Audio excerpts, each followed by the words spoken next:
Bonjour et bienvenue dans Parole de Druide, le podcast dédié au druidisme moderne. Je suis Christophe Rousseau et aujourd'hui, comme vous le voyez, je suis bien accompagné. Nous avons tous les invités de la saison 2 du podcast parce que c'est le dernier épisode. Donc ne soyez pas tristes, on va revenir, vous inquiétez pas, on va juste faire un petit break comme tous les ans. Et aujourd'hui, donc, on a le plaisir de recevoir évidemment notre couple de druides préférés, Joël et Julien. Bonjour Joël et Julien, comment allez-vous? Coucou Christophe, moi je vais bien, je te remercie. Salut Christophe, bonjour tout le monde. Moi aussi, tout va bien.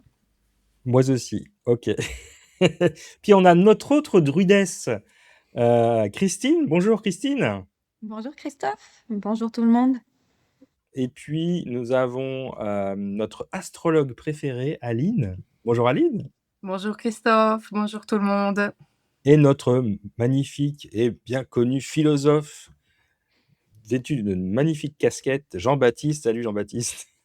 Salut Christophe, tu l'aimes ma casquette, hein? Ouais, j'adore. Poivre et sel comme ça. Alors, juste avant de commencer le sujet du jour, que je garde encore secret, on va juste faire un rapide tour de table pour ceux qui ne vous connaîtraient pas encore. Je vous ai juste prénommé et je vous ai affublé d'un nominatif, mais peut-être on peut commencer par Christine. Qui es-tu, Christine? Tu veux juste une courte présentation, si tu veux bien partager avec tout le monde. Alors, courte présentation professionnelle, je suis physiothérapeute de métier, je suis thérapeute en soins énergétiques et puis enseignante de tai chi, qigong et méditation. Voilà. Et druidesse Et de l'école Éoliane. voilà. Merci Christine. Est-ce que Aline, tu veux bien rapidement nous dire qui tu es? Oui, bien sûr. Donc, Aline, je suis astrologue. Je pratique également les soins énergétiques et la sonothérapie. Et puis voilà. Merci, bienvenue Aline. Aline, on avait fait un magnifique épisode sur les étoiles, donc pour ceux qui n'ont pas vu, je vous conseille.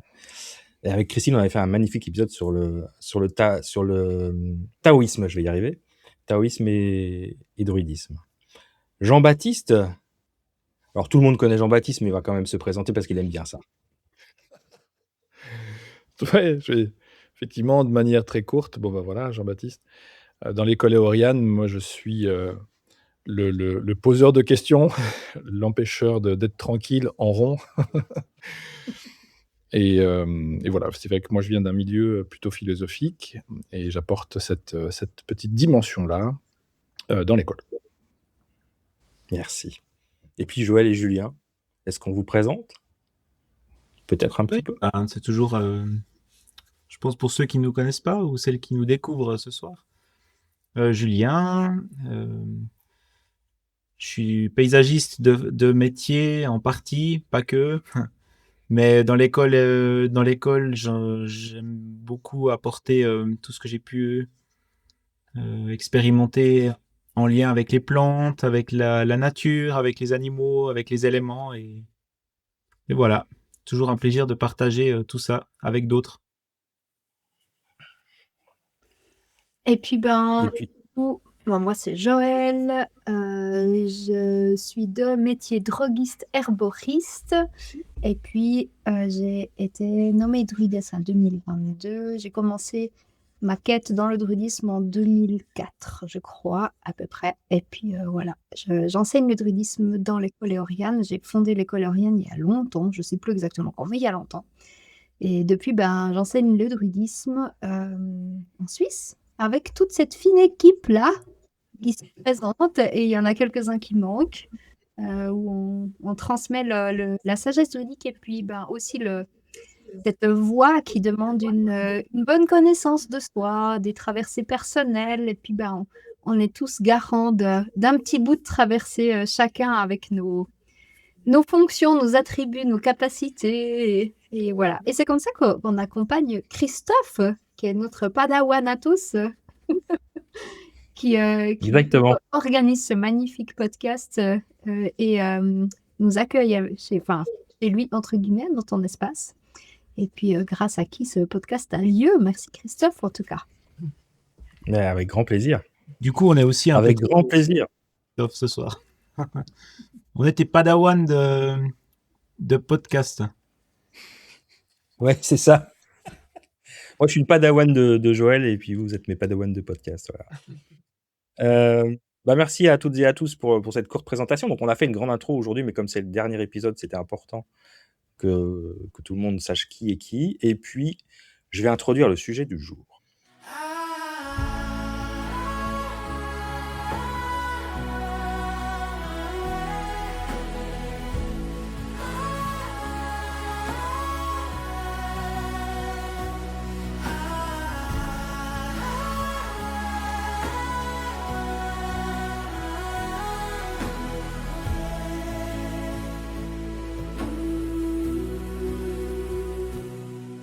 Bienvenue à Parole de Druide, le podcast où la sagesse ancienne rencontre le monde moderne. Je suis Joëlle Chotan, également connue sous le nom de druidesse Adana, fondatrice de l'école de druidisme éoriane à Baule en Suisse, près de Neuchâtel. Avec mon apprenti Christophe Rousseau, nous explorons ensemble l'histoire, les légendes et les pratiques du druidisme au XXIe siècle. Rejoignez-nous dans ce voyage spirituel où nous partageons des récits inspirants des rituels ancestraux et accueillons des invités spéciaux tout en promouvant une spiritualité de paix et d'amour. Préparez-vous à découvrir les mystères et la magie du druidisme moderne. Tout le monde connaît évidemment Astérix et Obélix, et vous savez qu'à chaque fin d'un album d'Astérix et Obélix, on a un grand banquet. Et ce grand banquet, ça s'appelle les agapes. Alors, c'est pas donc évidemment que c'est très caricatural dans Astérix et Obélix, mais les agapes, c'est un sujet très, très, très sérieux et très important dans le druidisme. Et on va parler de ça aujourd'hui parce que c'est un sujet festif et que comme on est tous ensemble pour cette dernière, on finit par les agapes. Et alors peut-être que tout le monde ne connaît pas le mot agape et ce à quoi quel sens ça a. Donc peut-être on va demander, je sais que Julien a fait des recherches, il va nous dire d'où vient le mot agape. Alors, agape, ça vient du mot agapé en grec, qui signifie amour désintéressé. Alors, comment on passe de l'amour désintéressé aux agapes qui sont pratiquées maintenant dans le druidisme? Ça, c'est la grande question. Alors, Bon, c'est intéressant, en tout cas pour les origines. Je ne sais pas si le philosophe qui connaît bien les Grecs, il a quelque chose à nous dire par rapport à ça, Jean-Baptiste. Alors par rapport à quoi? Par rapport au lien entre la fête et l'amour désintéressé ou Par rapport à l'origine grecque du mot agapé déjà, si toi tu as quelque Alors chose. là, comme ça, brut pour point, j'ai rien de particulier, si ce n'est que, dans la Grèce, il y a et pas que chez eux, mais c'est vrai qu'en Grèce antique, il y avait quand même une j'ai pas envie de dire une fâcheuse tendance, mais une bonne tendance à la fiesta. Et tout ça effectivement avait un sens qui allait pas forcément à l'encontre d'une vie, rituelle, spirituelle, mais au contraire qui était, pour quelque part aussi, si on veut bien, dans un sens, pouvoir clairement marquer la différence entre le monde du sacré qu'on allait expérimenter dans le rituel et le monde du profane. C'était une manière de relier les gens aussi dans le profane. Parce que dans le monde sacré, la reliance, elle est beaucoup plus évidente, c'est-à-dire qu'on quitte l'enveloppe, on quitte le persona, on quitte le masque, justement persona, masque, pour rentrer dans un temps sacré. Ce temps sacré était une forme de reliance à l'unité universelle pour les humains, une forme d'amour pâle, on peut appeler ça comme on veut, mais en gros, il y avait quand même l'aspect rituel, il est là pour amener vers une universalité. On quitte les masques pour aller vers l'essentiel. Mais si c'était pour se taper sur la tronche, droit après, ça servait plus à rien. Donc la fête, sert un peu à lever quelque part aussi d'autres masques, mais dans le monde profane. C'est-à-dire à profiter de la vie profane et effectivement, tout tombe. C'est-à-dire que quand on fait la fête, on n'a plus les intérêts tombent parce qu'on n'est plus là pour demander à quelque chose, pour demander à quelqu'un quelque chose de spécifique. On laisse tomber les inhibitions, on laisse tomber, en fait, tout ce qui nous préoccupe et effectivement, on s'abandonne quelque part au plaisir et le fait de s'abandonner au plaisir, ben, quelque part désintéresse le plaisir puisque, ben, tout le monde a du plaisir. Donc on l'expérimente et effectivement, effectivement, c'est pas inconditionnel, c'est vraiment désintéressé. Parce qu'il y a quand même des conditions encore à l'amour. On va quand même des fois chercher en fait plus certains endroits plutôt que d'autres, mais Mmh. l'intérêt c'est que tout le monde s'amuse. Voilà, c'est que tout le monde se regroupe. Voilà ce qu'on pourrait dire comme ça, en guise d'introduction, pour pouvoir passer à la suite. Moi, je reprendrai ce que tu dis, Jean-Baptiste, en disant que finalement, c'est aussi sacré, ça. Puis que c'est pas forcément de dire que la partie rituelle est sacrée et après on part dans le profane en allant dans l'agape, parce que l'agape dans le druidisme, elle fait partie du rituel d'une certaine manière. Elle est Elle est dans inclue, ouais. elle est dans cet espace rituel. C'est plutôt qu'on quitte l'espace intellectuel pour aller dans quelque chose de partagé sans l'intellect, mais on reste dans le sacré. On fait la fête, mais toujours dans un esprit sacré, en fait. C'est intégré au... Ouais. Alors, je vais laisser la parole aux autres parce que moi j'y vois plusieurs petits problèmes avec la manière dont tu le dis, surtout avec le mot intellect et rituel, parce que ça peut peut-être prêter à confusion. Ce que je voulais juste dire avec ça, c'est que la même si effectivement, je suis d'accord, hein, le fait que ça peut être intégré à un rituel, une forme de rituel, mais entre ce qui se passe dans le temple ou dans le néméton, par exemple, et ce qui se passe à l'extérieur, il y a une claire différenciation. Voilà. Et pourquoi, la fête, enfin les agapes, c'est justement c'est le partage désintéressé, et ben, c'est parce que justement on va, d'habitude, dans le monde physique, quand on va faire la fête enfin, ouais, dans le monde physique, avant de faire la fête, il y a beaucoup d'intérêt entre les humains, à interagir entre nous. Et là, eh ben, effectivement, c'est la continuité du rituel, ça peut effectivement être la continuité, ça doit, dans certains cas, être la continuité, mais c'est pas antinomique. Par contre, il y a une claire différenciation entre le moment du rituel, pour ce qu'il est vraiment, et le moment de l'agape pour ce qu'il est, même s'ils peuvent être inclus dans un tout, c'est quand même 2 mondes qui seront quand même un petit peu différents. Voilà, c'était juste par rapport à ça. Alors je crois que Joël va compléter. C'est parce que moi je comprends pas tout à fait comme, je pense qu'il y a un voilà. Je te laisse Alors, Joël, mais bah, déjà, pourquoi on a choisi ce thème des agapes, juste pour, remettre un petit peu l'église au milieu du village? C'est qu'en fait, l'agape, c'est ce qui nous relie et ce qui nous met en lien à la fin d'un rite et pour nous, c'était important d'en parler à la fin de cette saison 2 pour, ce moment où on est tous ensemble. Et les agapes dans le druidisme, elles sont extrêmement importantes parce qu'elles terminent tout rite et on retrouve pas ça, partout et le druidisme a cette, caractéristique qu'à la fin du rituel, dans l'espace rituel, donc c'est-à-dire aussi, avant qu'on sorte de l'espace rituel, mais souvent on a quand même fermé les directions avant, eh bien on a le moment d'agape. Très souvent, il se fait dans le néméton, donc ça veut dire qu'il est dans l'espace sacré. Mais comme tu le dis, Jean-Baptiste, il y a quand même quelque chose qui a été clos d'une certaine façon avant. Hem et nous, la façon dont on le fait, l'agape, elle se fait en dehors de l'espace rituel, simplement par, esprit de praticité, que je nous vois mal avec le nombre qu'on est dans notre espace rituel et on est toujours de plus en plus nombreux aux cérémonies. Nous voit mal sortir chacun notre, petit tupperware, comme on dit, pour partager, nos agapes. Mais dans l'amour désintéressé, moi, ce que j'y vois surtout, c'est qu'il y a un amour désintéressé à un certain niveau.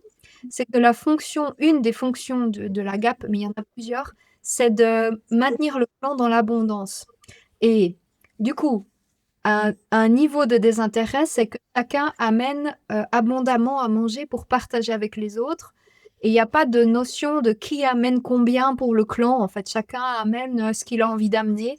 Donc il y a pas de, chacun, prend suffisamment pour que ça soit juste puis que tout le monde soit équilibré. C'est vraiment dans cette notion de désintérêt, c'est chacun amène bien ce qu'il a envie d'amener et il y a pas de comparaison. Dans ce sens-là, il y a un désintérêt. Mais dans un autre sens, il y a pas de désintérêt vu que l'intérêt, c'est de mettre le clan dans l'abondance.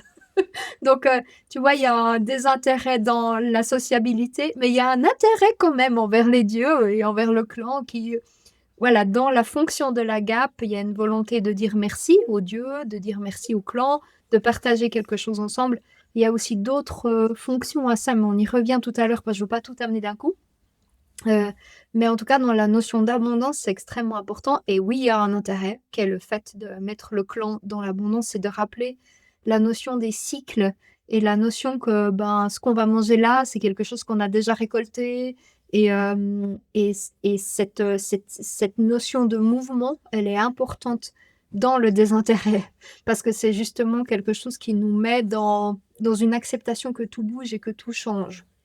Donc voilà, en observant ce qu'on mange, on peut bien se rendre compte que il peut y avoir quelque chose du cycle passé comme du cycle maintenant, et voilà. Et vraiment cette notion de désintérêt. Mais elle est à différents niveaux dans la gape, je dirais. Dans le partage, c'est désintéressé, mais pas envers les dieux. Ouais. Mais c'est bien de le souligner parce que c'est comme le fait de dire que tout est sacré. Finalement, on s'en sort plus si on dit que tout est sacré, mais qu'il n'y a pas d'espace sacré, mais qu'en même temps on crée des espaces sacrés pour créer de la sacralité, sauf qu'on désacralise tout et on resacralise tout derrière. Enfin bref. Donc c'est ça. Il faut histoire de bien pouvoir préciser sur quel plan alors il y a un désintérêt et sur quel plan on en garde un. Bon, après, je pense que la racine grecque, elle a été peut-être détournée quelque part, ou en tout cas réinterprétée par les druides pour traduire ce moment de partage dans le rituel, parce que ça reste quand même Bien sûr. un moment de partage dans le rituel. Christine, comment toi tu le vois, toi, ce moment de partage, le fait de partager à la fin d'une cérémonie, en quoi pour toi ça te paraît important ou comment tu le vois? C'est, très important dans la façon de resserrer les liens du clan, en fait. Parce que c'est un moment, où quoi qu'il se soit passé avant la cérémonie ou avant, enfin dans la vie, quand on arrive au moment des agapes, on partage, on rigole en général, on est dans de bonnes dispositions et ça permet aussi de discuter, de partager, de se connaître mieux, donc de resserrer en fait, les liens du clan. Et effectivement que l'abondance, la richesse, c'est quelque chose qui doit être en mouvement. L'argent doit circuler, la richesse circule, l'abondance circule. D'accord, je te remercie pour ce point. Aline, toi cette notion de partage, comment tu la ressens dans ce moment de rituel justement qu'on fait tous les 1 mois et demi quand même, hein, donc c'est quand même assez sympa finalement. C'est clair. Moi, cette notion de partage, j'y vois vraiment, également une notion de lien.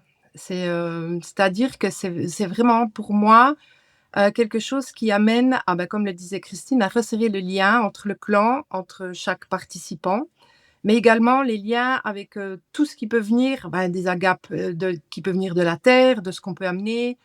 À chaque saison, ça sera des choses différentes, donc ça rappelle aussi toujours cette notion de cycle. Moi, j'y vois vraiment aussi de garder le lien, en fait, de resserrer le lien et d'amener peut-être aussi le côté, sacré de tout ce qu'on peut partager, avec la terre au niveau des denrées qu'on peut amener, des choses qu'on peut préparer.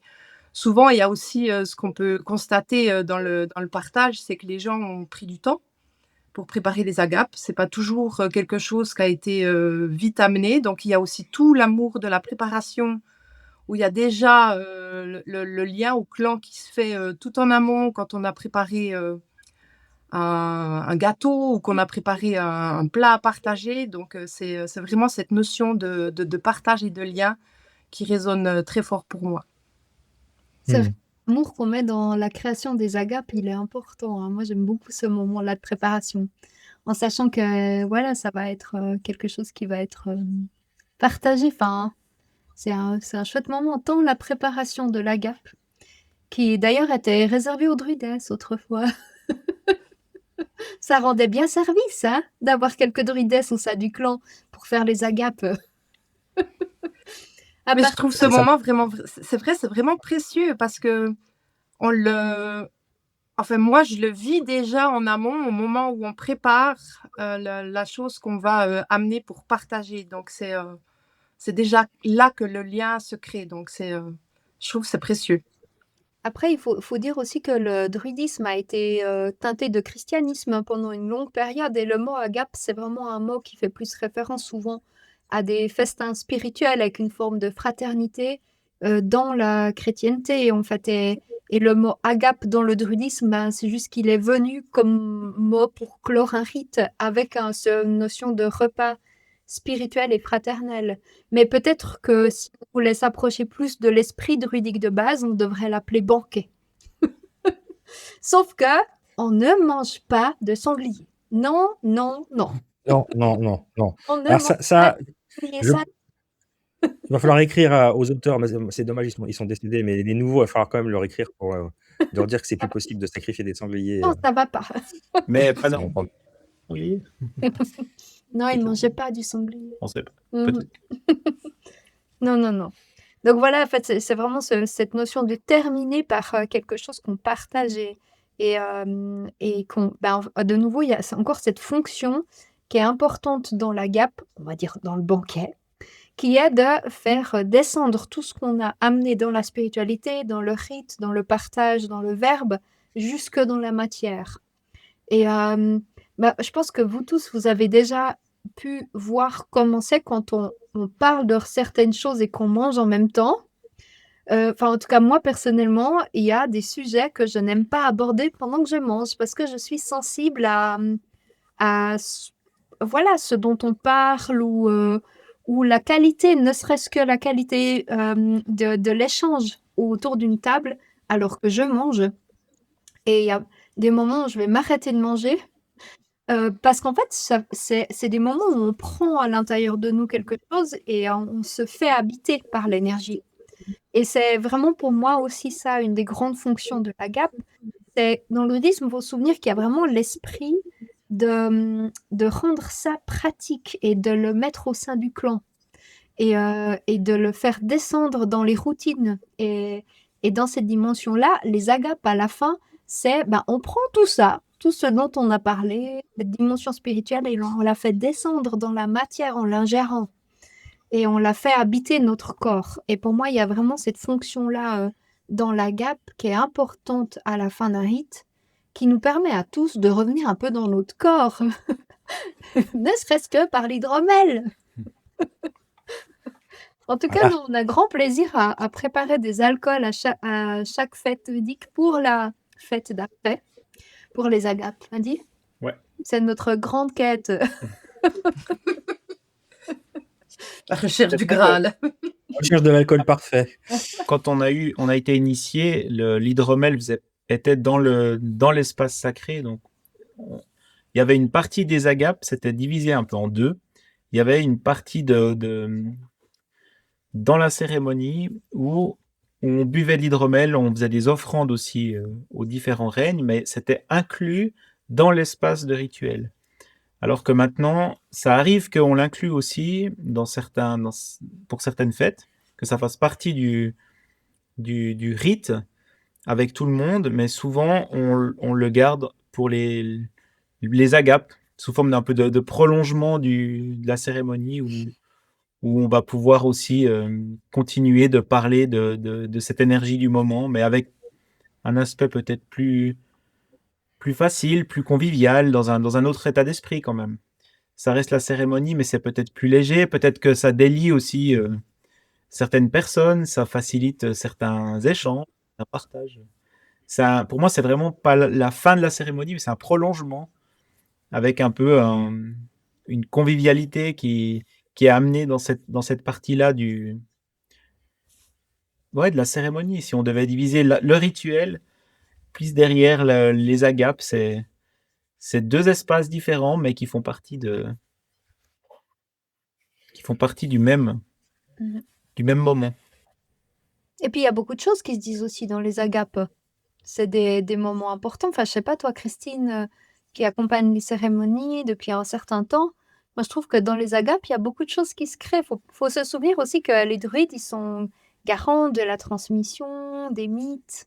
des histoires, des alliances, de la paix et tout le monde est silencieux dans le rythme. Mais dans les agapes, il y en a des choses qui se racontent.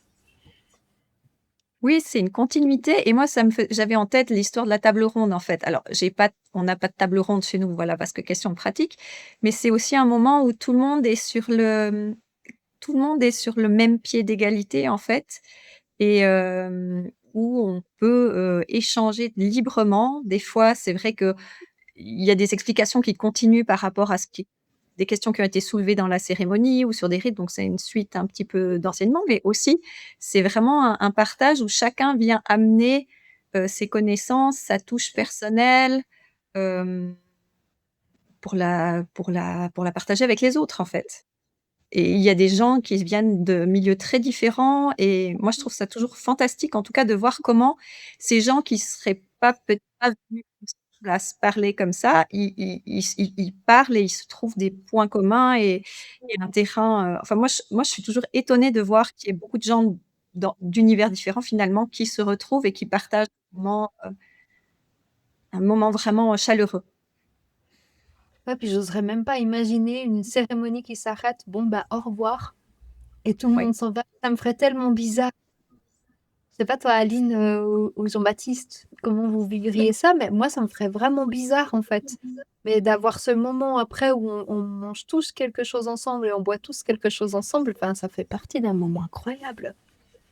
Ben je trouve que c'est aussi là qu'on peut se permettre de faire connaissance aussi, tout simplement, parce qu'on rencontre des gens d'univers, comme tu le disais, Christine, complètement différents, d'horizons complètement différents, et très souvent des gens qu'on n'a pas rencontrés avant le rituel ou la cérémonie. Et c'est vraiment un espace qui permet justement de peut-être retrouver les affinités chez les uns, chez les autres, qu'il n'y aurait pas s'il n'y avait pas des agapes. Comme tu dis, Joël, ça se terminerait une fois que la cérémonie est terminée. Puis chacun repart dans son petit univers, dans son horizon, et il y a pas ce lien, il y a pas ces échanges, il y a pas ce partage, et c'est clair que ça serait vraiment très triste. On le retrouve encore, hein, bah, typiquement chez nous, quand on a des mariages ou des enterrements, derrière, il y a l'apéro, il y a la veillée, ça reste quand même, et c'est étrange de partir à la fin, sans ces moments-là, je trouve, et puis ça permet à chacun d'intégrer aussi la cérémonie. Moi, je trouve que c'est un moment important. Ben, anthropologiquement, la fête ou si on peut enfin, si on transgresse juste sur ce moment aussi festif après quoi que ce soit, c'est, ça c'est déjà présent depuis très, très, très longtemps, en fait. On a toujours, et c'est aussi une manière quand même de alors comme on l'a tous dit, je crois qu'on est tous quand même raccord sur le fait que ça permet de créer du lien, ça permet de faire tomber les masques. On est capable de plus facilement se relier aux uns aux autres parce que on vient quand même de quitter un endroit où le but, c'était de connecter à l'unité et puis, en fait, le fait de redescendre progressivement, c'est vrai que de pas faire de fiesta ou de pas avoir ce moment de transition pourrait être clairement abrupt. C'est pour ça qu'on continue de le faire dans quelques moments, effectivement, que ce soit qui soit important, qui soit décisif, qui ait une valeur quelconque, que ce soit effectivement mariage ou enterrement.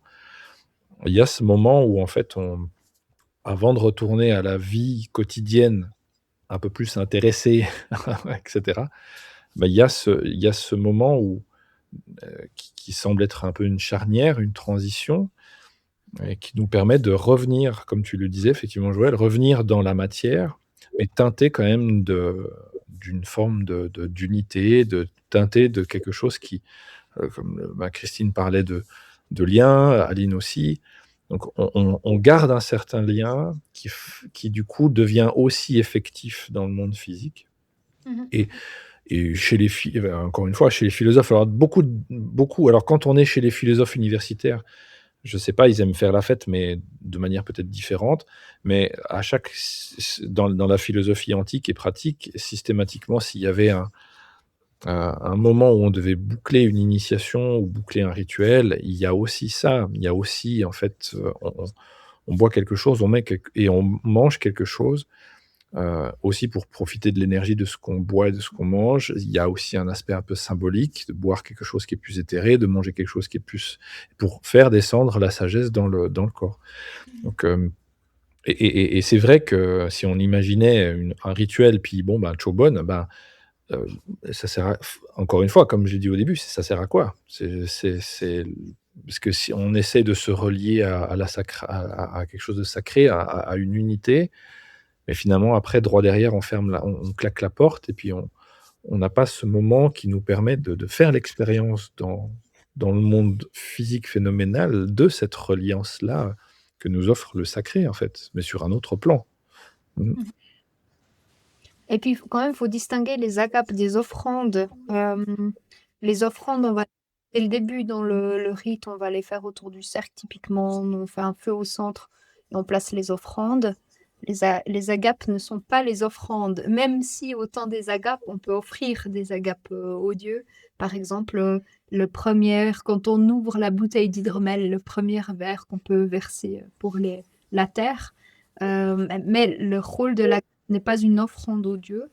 C'est vraiment un rôle de créer une descente dans la matière, une densification de l'expérience, comme tu le dis, Jean-Baptiste aussi. Et puis la notion de refaire de l'unité et amener cette notion de paix, de partage, d'abondance. Enfin, il y a plein de fonctions finalement aux agapes. Mm.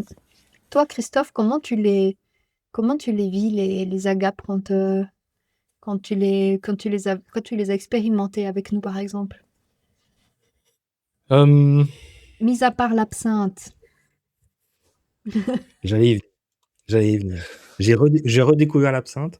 Hem, Parce que bon, les non, agapes sont locales, hein, faut préciser aussi. Nous, on est ah au oui, Festival de oui, oui, Travers, la fée verte. on est dans la région de l'absinthe alors, on a plein on a un grand connaisseur dans l'équipe, qui se reconnaîtra, qui nous fournit en absinthe, mais c'est pas le seul.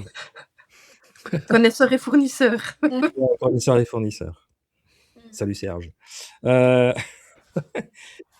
moi j'aime enfin, j'ai la première cérémonie, j'avoue que je sais plus laquelle j'ai fait.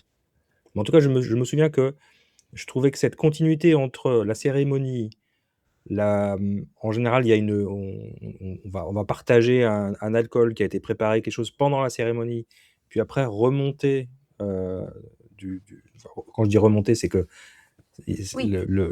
comment dire? Le Néméthon, il est un peu en bas de chez vous, donc on remonte au gîte pour, continuer la la la cérémonie, mais sur un plan plus festif, voilà, où l'espace a été clos, mais on continue.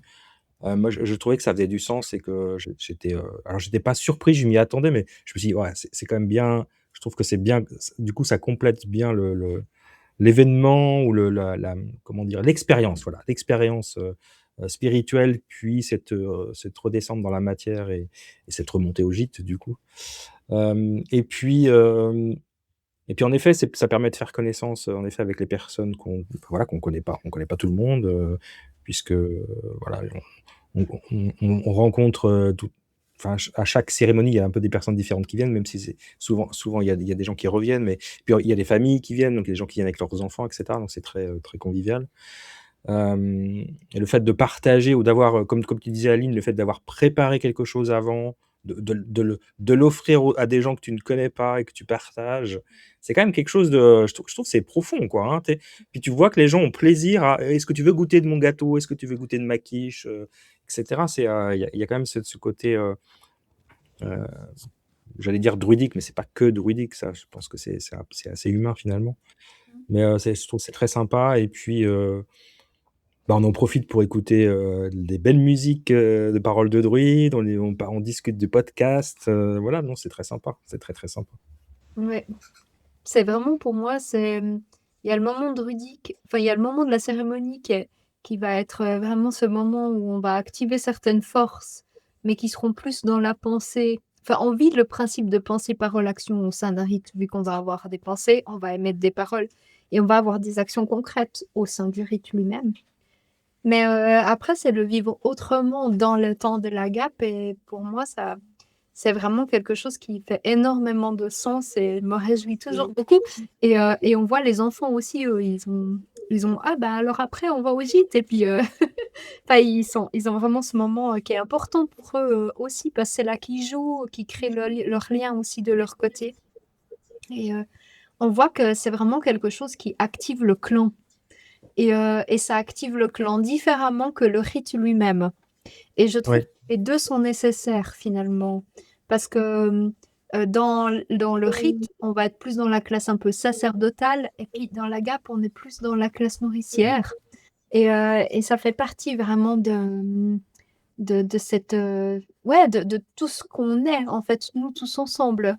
Et pour moi, c'est vraiment très précieux, ce moment-là. D'ailleurs, je vous remercie d'être là pour cette fin de podcast, pour ce moment d'agape ensemble. Même si on n'a pas tous prévu l'apéro. Hein, Julien? Non. Quoi? Alors, Bon alors, Le bar des druides n'est pas ouvert. Ah, je suis Non. déçu. le bar des druides est fermé. c'est tous les mois et demi, quoi. C'est bientôt, le 1er mai. Juste, Joël, on l'a déjà dit dans d'autres épisodes, mais peut-être tu peux expliquer les cérémonies, à qui elles s'adressent et comment, enfin, si tout le monde peut venir ou pas. Parce qu'on a parlé de famille, on a parlé de gens qui ne se connaissaient pas, donc peut-être expliquer un peu le côté pratique. Les cérémonies, elles ont lieu à Baule, dans le canton de Neuchâtel en Suisse. C'est en présentiel, elles ne sont pas enregistrées. Il y a souvent des gens qui me disent « Ah, mais vous ne pouvez pas faire une transmission en direct ?» Non, il vous faut venir. Ce serait vraiment pas pareil. J'aurais pas très envie. Et surtout comme moi aussi, en tant que druidesse, j'aime bien tenir l'espace de cérémonie. Et c'est vraiment pas pareil de le tenir quand il y a des gens à distance sur Zoom. Donc voilà, donc il vous faut venir si vous avez envie. C'est ouvert à tout le monde. Voilà, c'est vraiment un moment où on va vivre la spiritualité druidique au sein d'un rite, qui est un rite saisonnier, où on va honorer l'agriculture, on va honorer la terre, on va honorer les étoiles, les dieux, les déesses. Enfin, voilà, il n'y a pas de dress code. Vous venez bien habillé comme vous avez envie. C'est ouvert à tout le monde. Je demande juste aux personnes qui pensent venir avec des enfants d'être responsables de leur enfant, parce qu'on fait un feu. Et donc, l'idée, c'est quand même... Voilà, on peut pas, nous, s'occuper des enfants. Donc, il vous faut venir avec vos enfants, vous occuper de vos enfants. Si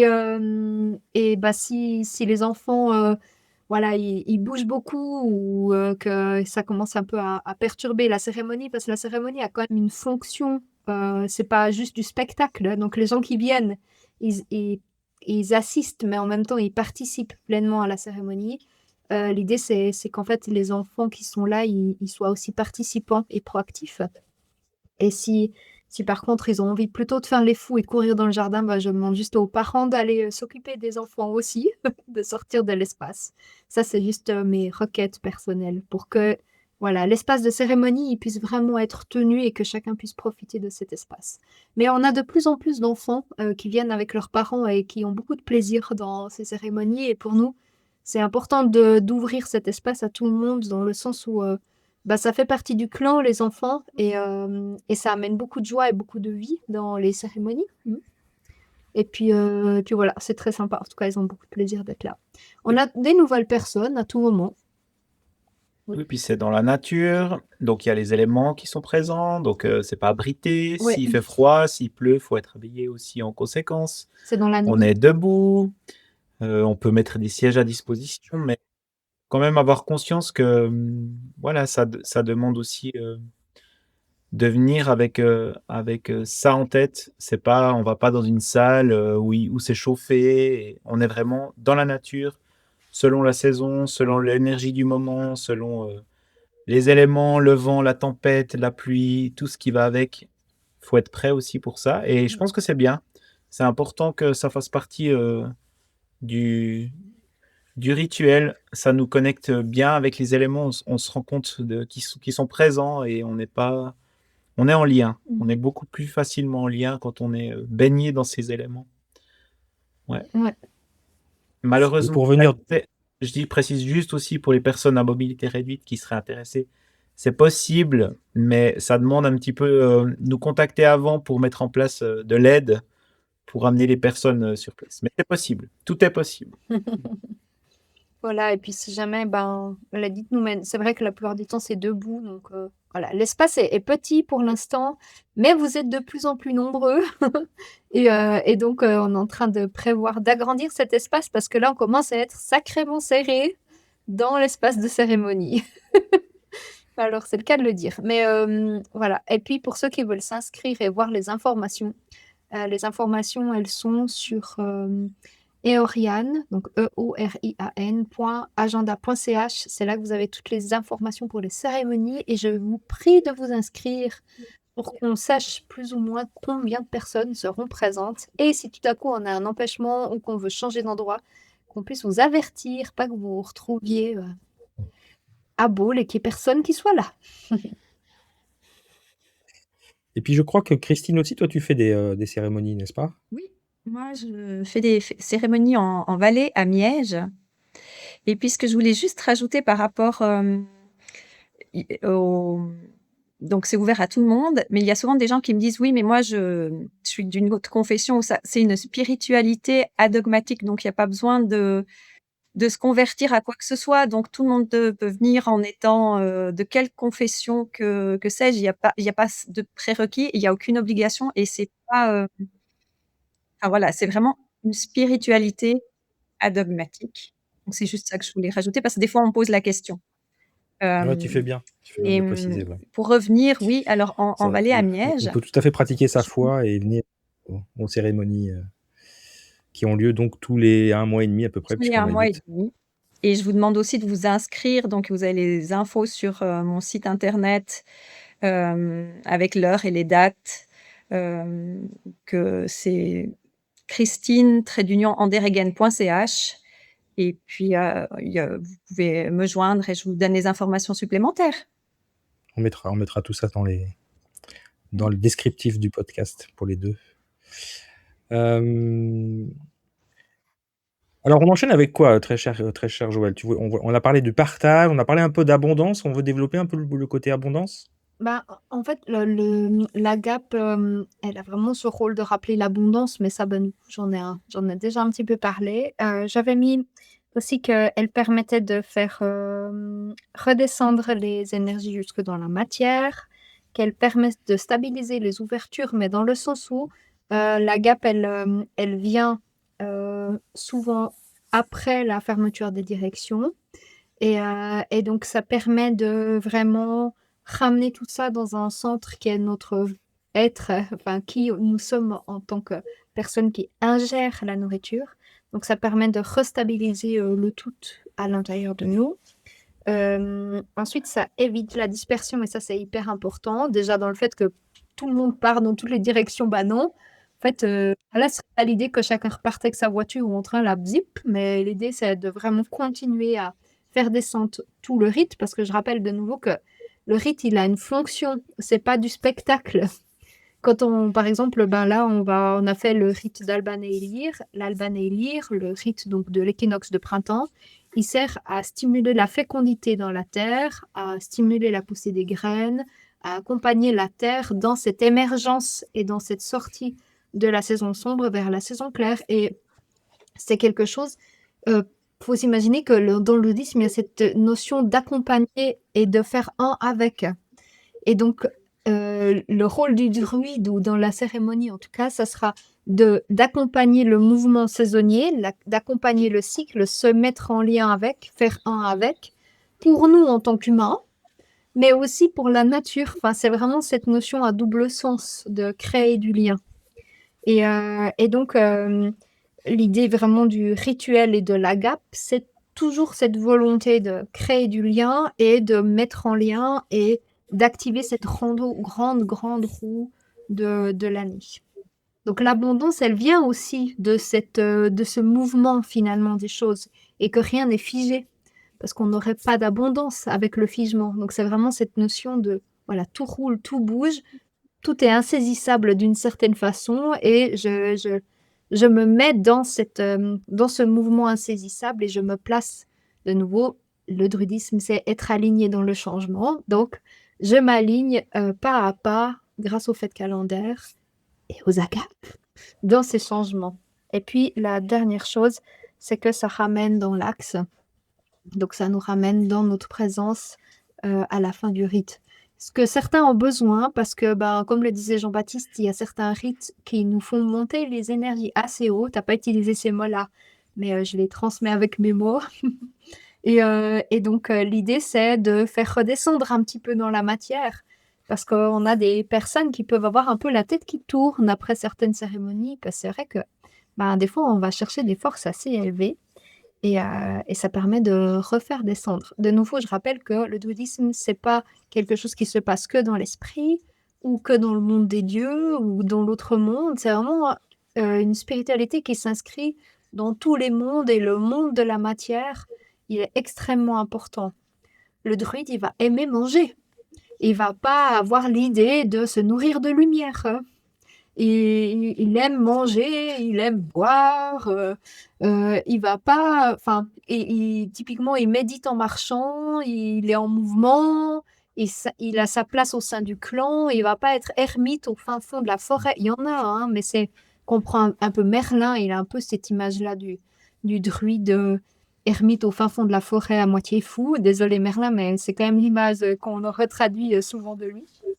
Mais l'idée, c'est vraiment que le druide, il a sa place au sein du clan et il a sa fonction et on va y faire appel comme partie intégrante de la communauté. Généralement, il habitait aussi avec tout le monde. Il n'était pas en mode, voilà, j'habite au fin fond de ma hutte. Voilà. C'est pour ça, pour nous aussi, les druides dans notre société, c'est des gens comme tout le monde, comme nous. Enfin, on est comme tout le monde. En fait, pour moi, ça fait partie de l'image du druidisme. C'est aussi pour ça. Donc vous vous nourrissez pas de lumière. Comment? Je suis déçu. Oh, Vous ne vous nourrissez pas de lumière. oh que non! Moi qui vous pensais tellement, Oh que non, que non. Je crois qu'il n'y en a aucun d'entre nous qui se nourrit de lumière. Mais Julien avait essayé. pas exclusivement, mais quand même un peu. Julien, il avait essayé. Oui, oui, bah, bien sûr, on a quand même des méditations, on a beaucoup de choses comme ça, on prend soin de nous. Mais on va pas s'extraire de la matière, c'est dans ce sens-là que je le dis. Ouais. Mais Julien, il avait essayé hein, Ouais. de se nourrir de lumière. Ça marche pas bien, hein. C'est intéressant. Mais bref, c'est pas le sujet de ce soir, mais je suis parti de l'idée que du moment que j'ai un sens pour avoir le goût et l'odorat, ben, je me nourris de matière aussi. Voilà. C'était une expérience. Mhm. Ouais. Ouais. Est-ce que quelqu'un voudrait, rajouter quelque chose sur tout ce qui vient d'être dit? Bah, moi, j'aurais une petite question quand même. Je pense que parce que je sais pas, du coup, dans la tête de nos, et auditeurs et spectateurs, heu, si, si la distinction est très claire entre les agapes et un autre moment de fête, typiquement carnaval Mmh. ou Ouais, c'est une se bonne dire à remarque. la rigueur, ben, une bonne bouffe entre potes, tu vois? Qu'est-ce qui va parce qu'on a énoncé par nous-mêmes la notion rituelle, donc la succession de, hein, donc les agapes, c'est ce qui va succéder à pour l'instant, comme on l'a dit, c'est à une fête, tous les mois et demi. Mais en tant que tel, finalement, si c'est bringuer et boire et manger, c'est pour que la différence soit très nette, en fait, entre qu'est-ce qui différencie le temps de l'agape chez les druides et un autre temps de fête. Le Je ne banquet, sais pas si c'est pertinent, mais en tout cas, je pense que avec un petit B, le banquet avec un grand B. Ouais. voilà, par exemple. Ouais. Nous, on utilise clairement d'autres mots pour ça dans le reste du temps. On se fait un apéro, on se fait une petite fondue. Eh ben, Christine, Non, elle mais- a aussi ses propres termes. Hein. Oui. C'est bien connu. Hein. Oui, alors il y a aussi d'autres notions comme dans les carnotse et les choses comme ça. Mhm. Mais Alors, il va falloir traduire là, les enfants, parce que tout le monde n'est pas Parce qu'il suisse. y a des Le Carnotse, carnotse. c'est important le carnotse. Carnotse. Nous, Christine. alors, C'est un un carnotse, concept.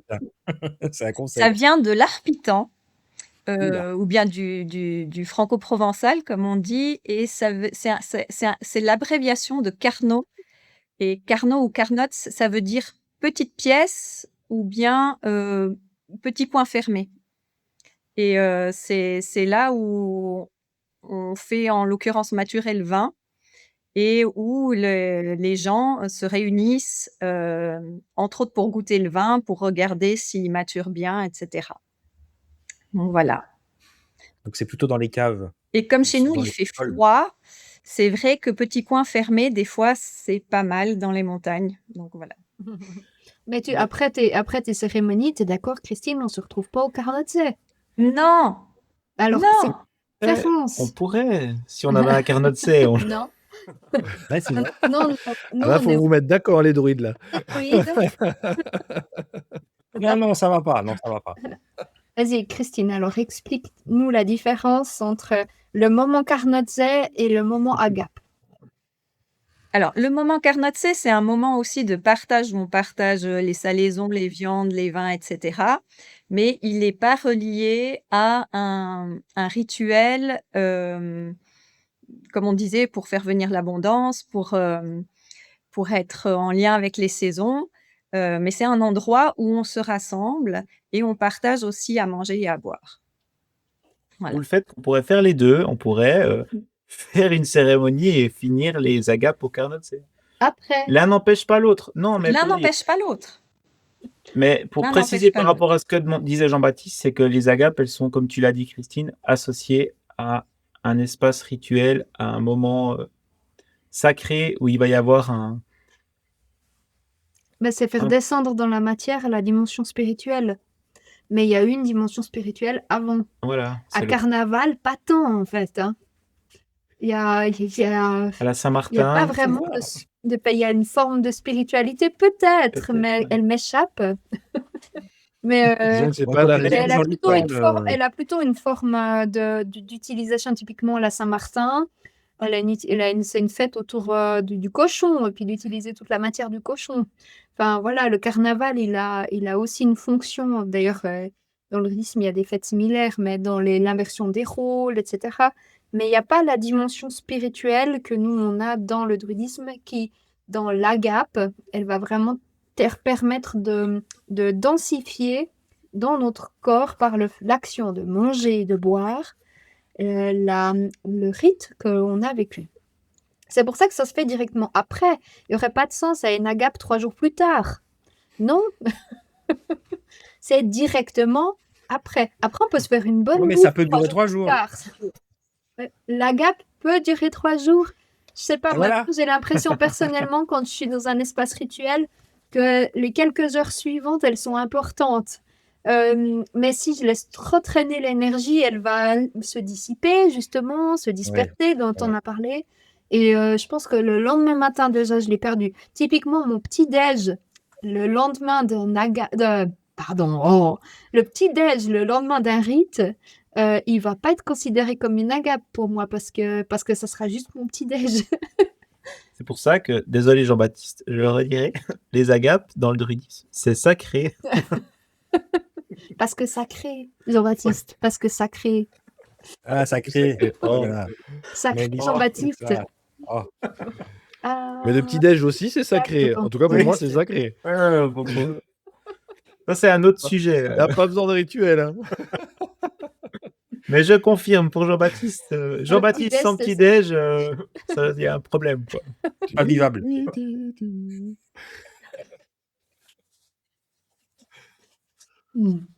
Ça répond à ta question, Jean-Baptiste.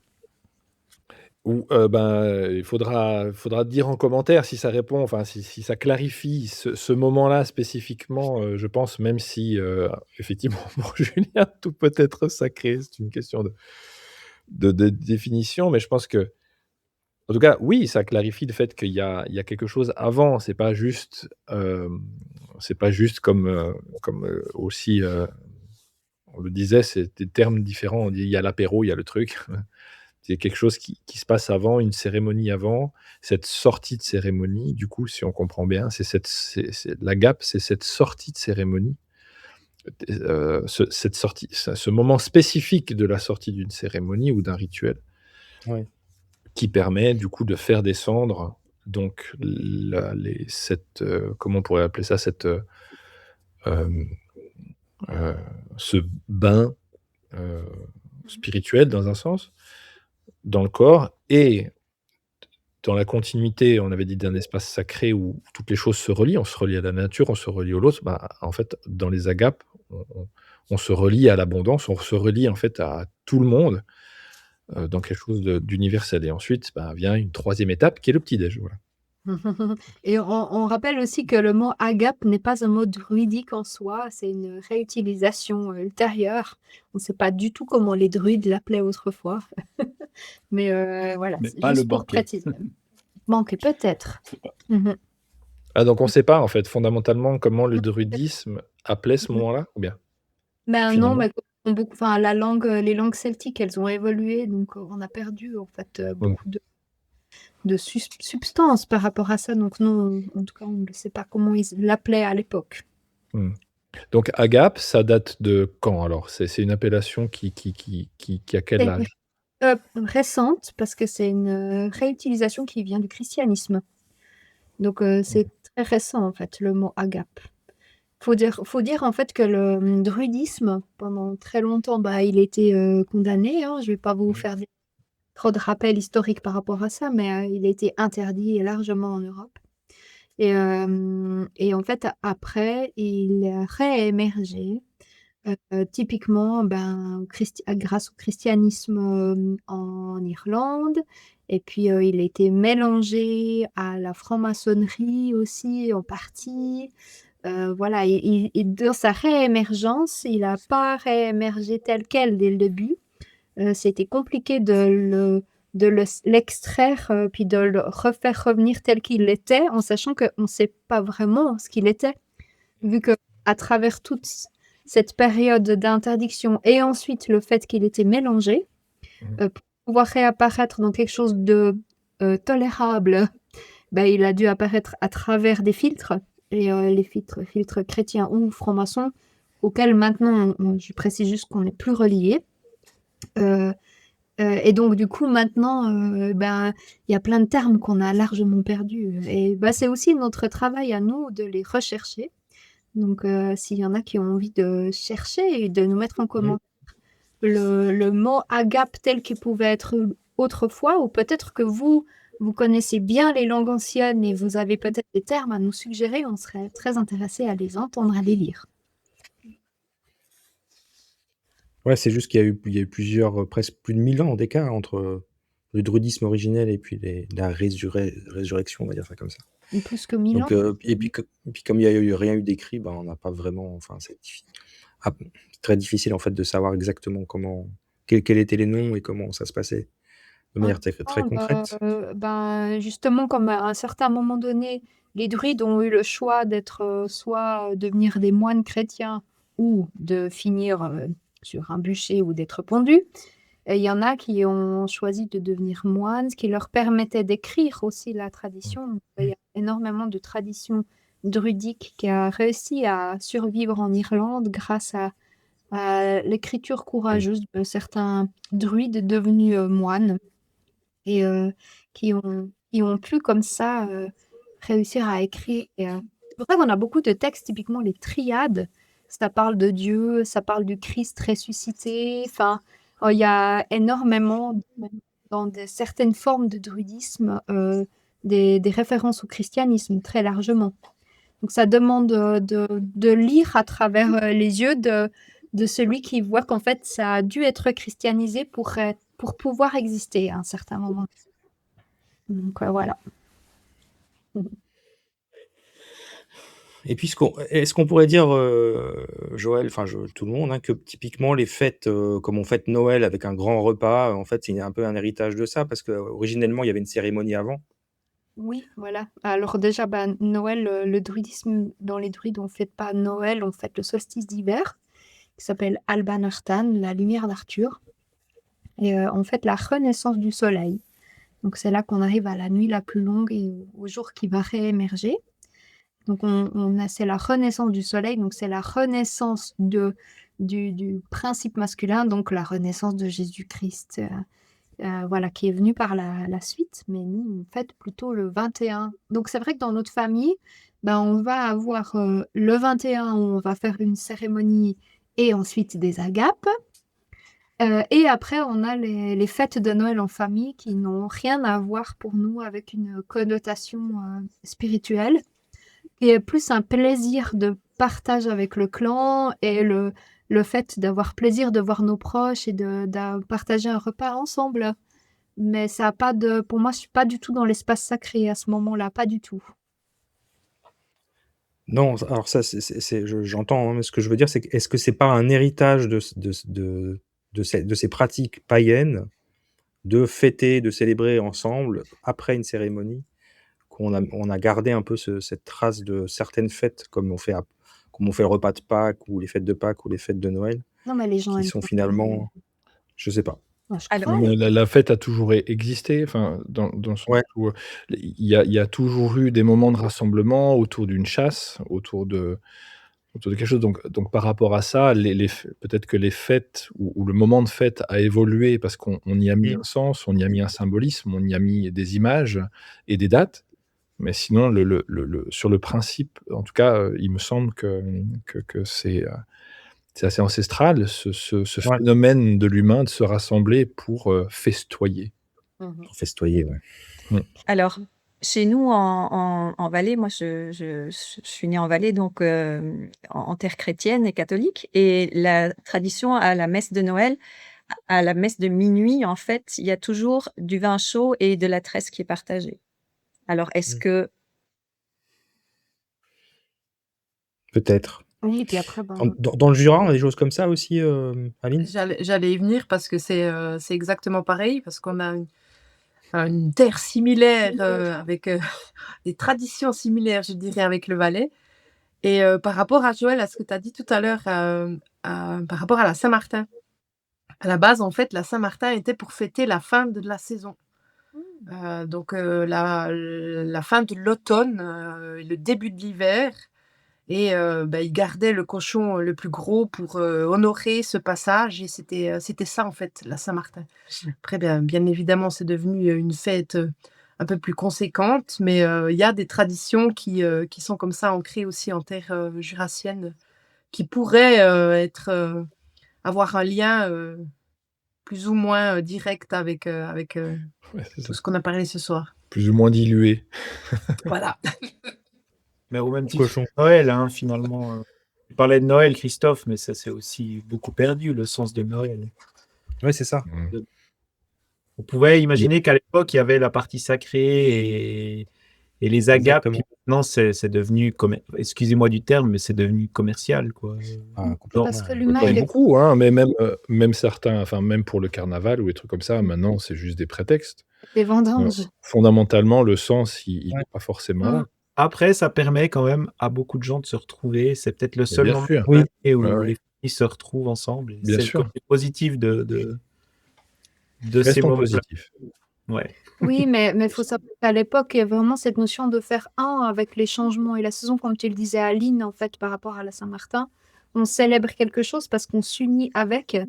Et maintenant, on s'unit avec la bouteille ou avec les potes à la fête des vendanges à Neuchâtel. Typiquement, moi, je me souviens quand j'étais jeune, moi, c'était le moment dans l'année où je me réjouissais de faire la fête. Mais j'avais complètement oublié qu'on célébrait la vigne, qu'on célébrait l'abondance, qu'on célébrait voilà, la récolte. Enfin, c'est tout ce sens profond, il faisait pas partie du tout de notre éducation, en tout cas pas de la mienne. Et c'est quelque chose que j'ai dû réapprendre. Et maintenant, je pourrais pas faire autrement, en fait, que de m'aligner avec et de me sentir unie avec. C'est aussi une façon pour moi de sentir vraiment le mouvement des saisons danser à l'intérieur de moi. Ça fait partie de quelque chose de primordial, d'essentiel. Je pourrais plus m'en passer maintenant que je l'ai dégusté. Comme l'absinthe. Alors pour ceux qui Surtout qui ne l'absinthe aux œufs. surtout ouais. Pour les personnes qui nous regardent et qui ne sont pas du tout suisses, vous comprenez, alors, et c'est pas une réputation qui est très connue. Les Suisses, ils font beaucoup la fête. Ils ont des fêtes pour tout. Oui, c'est vrai. Dès qu'il se passe un truc, Des ils font la fête. Ouais. Et chaque canton a ses fêtes, donc si on veut vraiment faire la fête tous les week-ends, il suffit de changer de canton. Exactement. C'est possible. c'est possible? Exact. C'est tout à fait possible. Mais ce qui est intéressant, c'est que derrière tout ça, à la base, ces fêtes, elles avaient vraiment du sens. Oui. Il y avait vraiment quelque chose qu'on pourrait retrouver justement dans ce qu'on vous a partagé là par rapport au druidisme et par rapport à tout ce qui se passait à chaque saison. Ces fêtes, elles avaient du sens. Pour nos ancêtres, c'était en fête, comme tu le disais, Aline, la Saint-Martin, au-delà de la grosse bastringue, là, avec tout ce qu'il y avait maintenant, et où on sait que c'est des repas, c'est aberrant. En même temps, derrière, il y avait vraiment du sens. Et ça s'est tellement perdu, au même titre que la fête des vendanges. Je pense que la moitié des jeunes, on leur demande ça veut dire quoi la fête des vendanges. Ils disent c'est la grosse fête à Neuchâtel, mais Pour du blanc. ils savent pas, ils ont même pas pris conscience qu'en fait c'était les vendanges. Je suis même sûr que la moitié des gens ils comprennent pas ça, les jeunes d'aujourd'hui. C'est la période des vendanges, c'est la période des récoltes, comme disait Joël, et tout ça, ça perd du sens, et c'est ça qui est triste en fait. Mm. Et je pense que par rapport à ce que disait Jean-Baptiste, le mot agape, il pourrait être beaucoup plus utilisé aujourd'hui.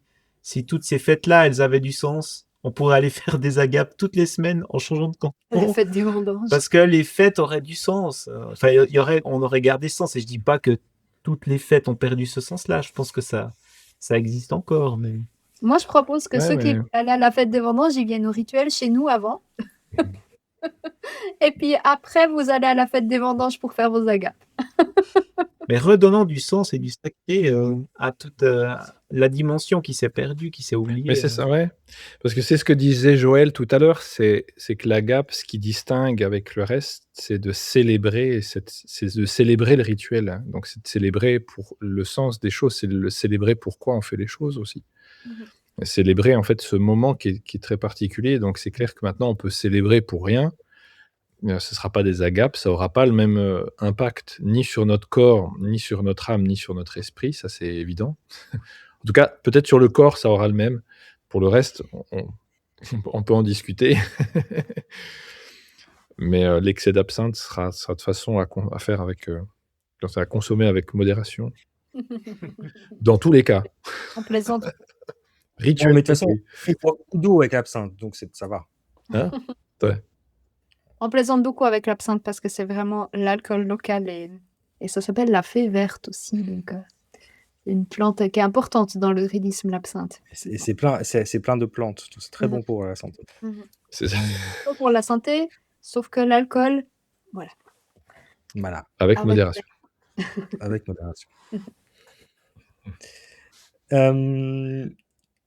Tu voulais ajouter quelque chose, Joël? non, non, moi je suis prête Non, pour c'est bon.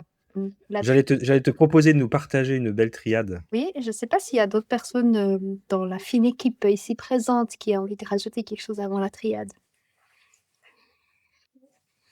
Pour moi, c'est tout bon. Ok. Alors, la triade du jour, c'est 3 nourritures de l'agape. Le corps physique par la nourriture, le cœur par la convivialité et le clan par le lien. 3 nourritures de l'agape. Le corps physique par la nourriture, le cœur par la convivialité et le clan par le lien.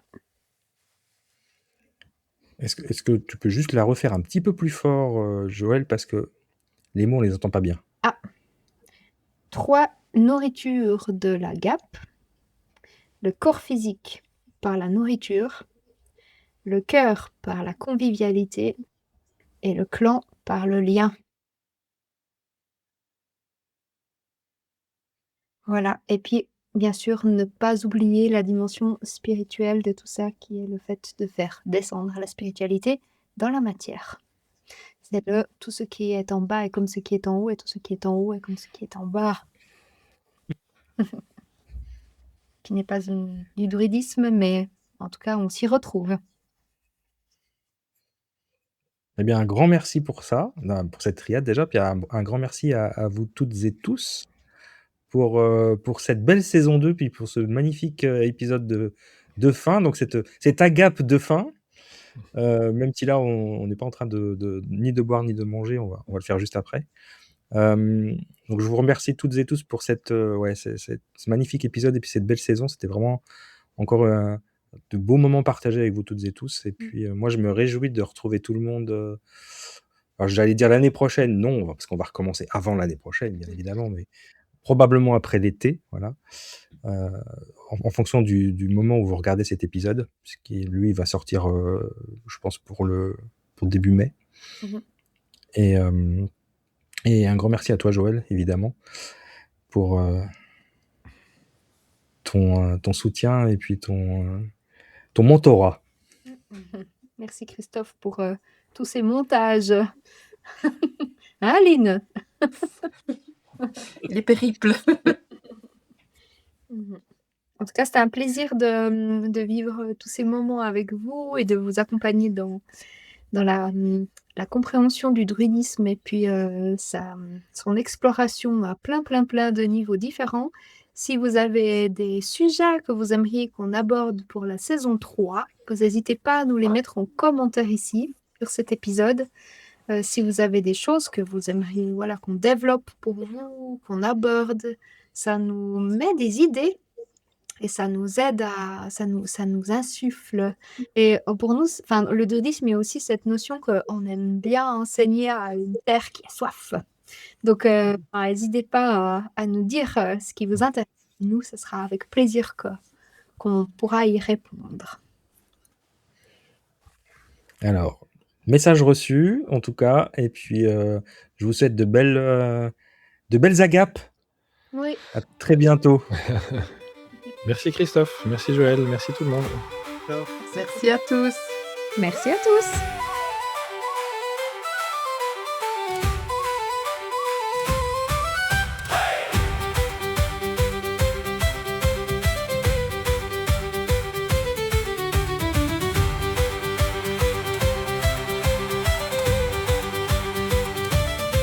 Le rite s'achève sous la lune, le feu respire encore un peu. Nos voix redescendent dans la brume, avec la terre, avec les dieux. On a parlé aux quatre mondes, on a chanté, levé les mains. Maintenant la table nous rassemble, le pain circule dans le clan. Ce n'est pas juste boire et manger, Ce n'est pas juste rester là, c'est le sacré qui vient marcher dans nos corps autour du plat. à la table des agapes. On partage ce que l'on est, un morceau de joie, un peu de pain, et le lien revient chanter. À la table des agapes, le cœur retrouve sa maison. On lève nos coupes vers la nuit, Et le clan devient chanson.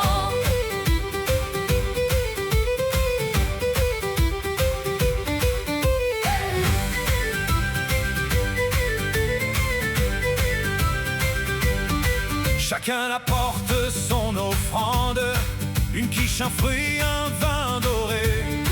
Pas de mesure, pas de demande, juste l'envie de tout donner. Il y a des rires près des pierres, des enfants qui courent dans le soir, un vieux chaudron, quelques lumières et des histoires dans les regards. Ce n'est pas la fin du voyage, c'est le retour dans la matière. Le rite descend dans nos visages comme une braise douce et claire. À la table des agapes, on partage ce que l'on est, un morceau de joie, un peu de pain, et le lien revient chanter. À la table des agapes, le cœur retrouve sa maison. On lève nos coupes vers la nuit, Et le clan devient chanson.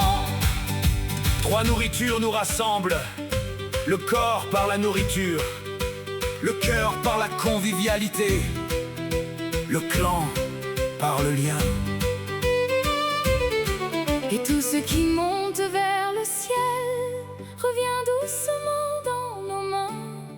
Le sacré n'est plus une idée, il devient regard, rire et pain.